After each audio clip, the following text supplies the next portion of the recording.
Cage This Warriors. is Cage Warriors. We're SevereMMA. This is SevereMMA, Yeah, and I'm here with Steve from SevereMMA. How you doing, Mr. Inman? Yeah, I'm good. I'm good. You're doing a better job than I am today, and you just had a 15-minute war, and arguably what is going to be the fight of the night here, Cage Warriors 84. Well.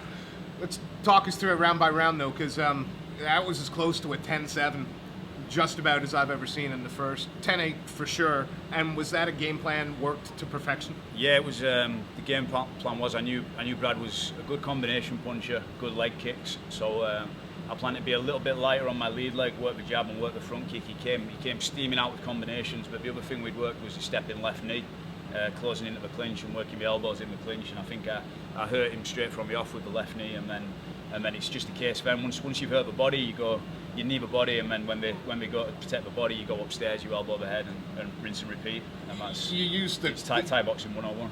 Yeah, it was. I mean, that was the entire first round almost was using Thai technique, right? Yeah. And that was. Is it because, again, a distance? You know, that's where he could have been more dangerous. Well, I'm not sure. Distance, I was comfortable because I knew I could control with the jab and the front kick. But I know he's a momentum-based fighter, and if he can just close into that, what I'd call the pocket range, where he's just inside the jab but just outside of the clinch, that's where he makes his money. You saw it in the fight with Warren Key. He punches with good combinations, he mixes them up with body shots, which I knew if he'd been watching my past fights, that's something he'd look for. It's something to look for against a taller guy. So I knew there'd be danger there, and I knew he'd want to throw that leg kick as well, so I never really gave him a chance to get going with that leg kick. Because if you watch the Amasu fight, I think that's what I'm going to take from that. But I'm always adjusting, you know. I'll pick up on my own mistakes faster than my opponents will, and I'll correct them before. See, that was my next. But you know, what did you take from that loss? I know the cliche is we learn more from a loss than a win. What did you take from that? Yeah, I mean, it was a difficult one, because everything was kind of going to plan with the Amasu fight, which I didn't really get a chance to talk about afterwards. But the game plan was kind of to weather the storm early, to stay really disciplined, to work behind the jab. I knew he was going to hit me with leg kicks, but I was confident I needed to keep my base and just weather that early storm. And I felt if I could get him into the later rounds, that's where I'd take over, you know, because that's where I always do take over. I've got gas for days, and bang! I never see that shot. I never saw it coming. A lot of people didn't, you know. They were asking why I went down, but it was a big shot, you know. I tell the story afterwards, but like Alex was trying to give me my shoes afterwards, and I didn't even know they were my shoes. I'd never been hit like that before, and he's a fast, powerful guy, and that's something I've got to deal with. You know, all the guys at the top of this division are physical freaks, and I've never been that guy. You know, I'm a technician, but I'm a tall guy. I'm not the strongest. I'm not the fastest. I know that, but I know if I keep working and I keep improving on my mistakes, I'll take every one of them at some point. Well, you talk about every one of them, and of course, the moment that your hand got raised, I got a tweet from the welterweight in the UK. He was like, "Well, maybe now Mr. Inman and I can have that fight." McGuire's still looking. Is that, you know, is there any mileage in that fight for you? Is your eyes on the title that eluded you so far? Yeah, I mean, like I was saying in the post-fight interview, though, I think there's a bit of a traffic jam for the title at the minute. Like, from what I hear, Carl's sitting out waiting for the UFC. As far as I'm aware, the UFC have blocked signings of anyone who's not a middleweight, light heavy or heavy, so he could be waiting a while. I don't know, is he going to wait his contract out? Is he going to fight? Who's next in line? Is it Lu Long? Is it Malilo, was it, who beat Bahari? I know there's a few guys in that queue in front of me, so, you know, maybe like, and then also what's, if the Danish guy, the commentator, comes back. Nicholas Dalby. Nicholas Dalby, he's got to be in there with a shot as well. Maybe do him and Lu Long for the interim or something if Amasu's sitting out. Everyone likes an interim title. Oh yeah. But I know I'm at the back of that queue, but you know I'm not going anywhere. Like I say, I'll just while they fight that out, I'll be in the wings. I'll be improving whoever they throw at me.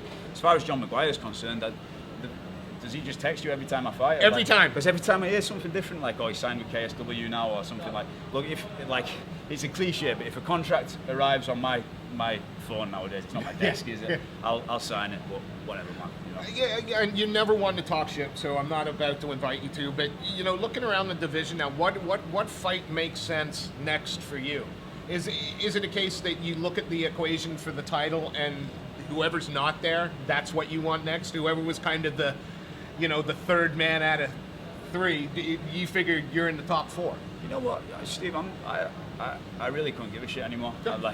I honestly feel like I do this because I enjoy it, and I've been in that picture, and I've fought for the title, and I've had all that pressure lumped on, and it didn't make me enjoy it anymore. Yeah. You know, like, it'd be nice to fight in the UFC. Maybe I never will, but as long as I'm just staying on my journey, doing what I do, improving, enjoying it, then why not? And I'll I'll fight again. Whoever's put in front. Wouldn't be an Inman fight if we didn't have a little bit of blood. How quick before you want to get back in the cage? Just a couple of stitches. The Echo sounds good. Yeah.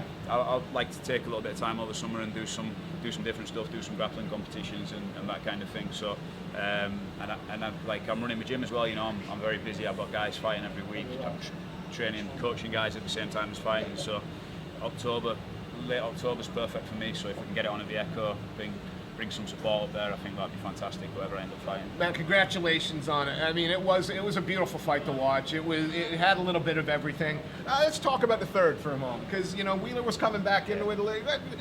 Maybe not back into it, but he wasn't out of it. Yeah. And you know, was there any doubt at all? Did you know I'd done enough in the first two? I think I can't really remember what happened. I remember feeling very tired.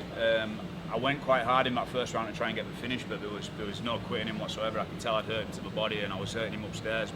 And then I was feeling it in the third round, and I just I think did I go for a takedown and maybe he reversed and put me on my back. But you know the game. You know what I'm like off my back.